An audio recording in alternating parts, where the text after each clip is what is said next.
How do you find a ripe melon? If you can smell a melon, you know it is absolutely ripe.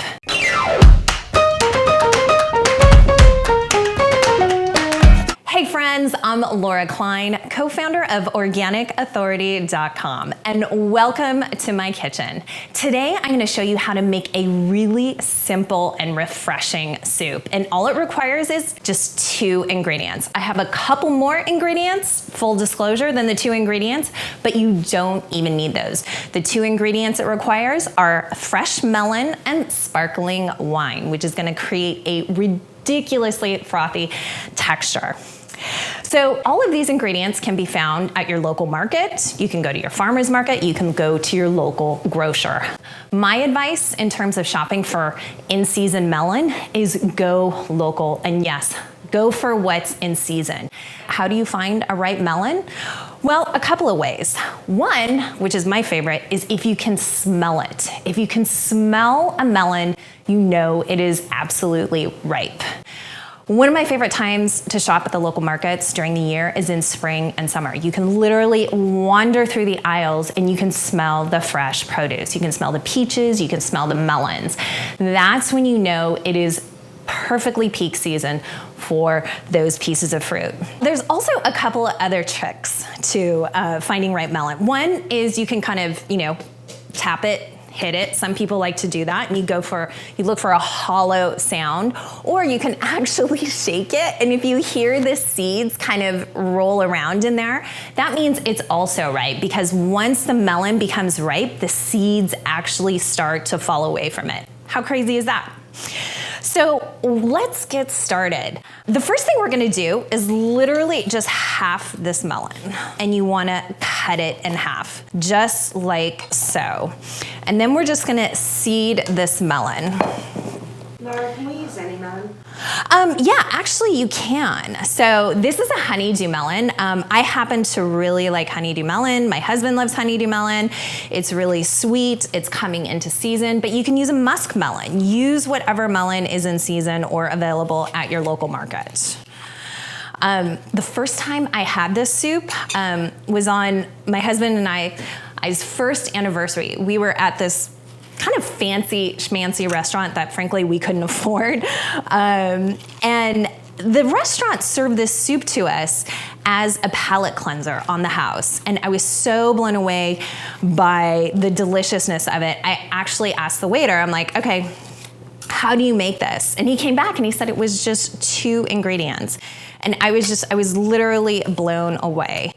And just usually this restaurant just used melon and sparkling wine, and that's really it. Today I'm gonna add a little mint, a little lime juice, and of course, a little salt. Okay, so I'm just gonna scoop the melon out, and you wanna just use a kind of like a big, strong spoon like this. Now, it's also best if you chill the melon, because you wanna have this soup really chilled. And so if you chill it in the refrigerator overnight, that's really the best way to go. Yeah, we kind of got that one done. Then we're gonna go around our second half of the melon, and we're just gonna scoop this out. And you just wanna keep going until you have as much flesh as you can. Okay, so now we have our melon that's scooped out. Next up, we're gonna chop 1 to 2 tablespoons of mint. So if you're not a huge fan of mint, you could actually just skip this. I picked this up at my local market. Again, mint is usually, easily found around the year. Year-round, that is, and I'm just picking off the leaves, and I'm gonna this will probably come out to be about 2 tablespoons.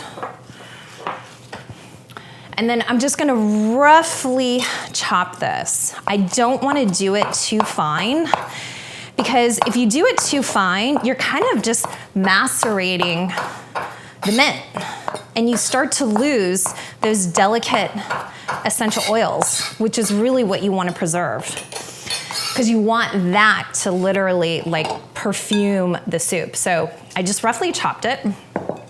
And now we're going to put the melon in our blender. And let's see how well I can do this. So we're just gonna put this in our blender. We're gonna put it on here.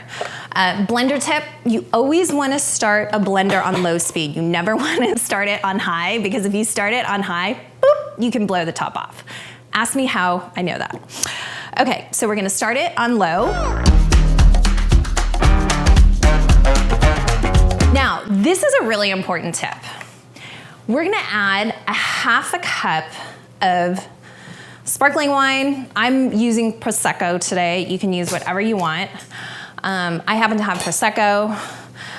It's also, affordable as well.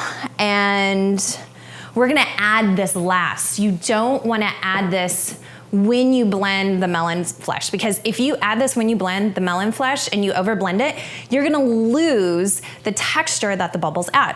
So we're gonna add it last. So that's a half a cup of sparkling, and you can see it kind of bubble up there. We're gonna add our mint, and then we're gonna add 1 to 2 tablespoons of lime juice. And this just kind of, adds that even kind of like brighter, fresher flavor. Okay. And then I'm gonna add a couple of pinches of Himalayan salt. And this time, I'm just gonna pulse it, because again, I don't wanna over blend it. So I'm gonna start it on low, and I'm just gonna use the pulse function on the blender. And we just wanna get it until it blends. And that is it. This is my ridiculously simple sparkling melon soup. Now, you may be saying, well, she's not serving it in soup bowls, right? So I really love to have fun and kind of dress things up a bit and do something that's kind of like unconventional. And so I like to use martini glasses, even though it is soup. And you can just pour it in like this, and it looks so pretty. And then take a little piece. You can take a little piece of the mint, and you can just put it on the end like that. And then voila, this is our simple sparkling melon soup. That is delicious. That is so good. By the way, you could even freeze this and have it like, during the summer, and have this like frothy goodness, like slushiness. It is absolutely yummy, delicious. And the honeydew melon, oh, you can taste the sweetness of it, and the lime really adds a nice freshness to it. That's it, you guys. Thank you so much for watching today. If you want the full recipe, go to organicauthority.com and sign up for our newsletter. And remember to like and subscribe here. Thanks so much for watching. See you next time. Bye.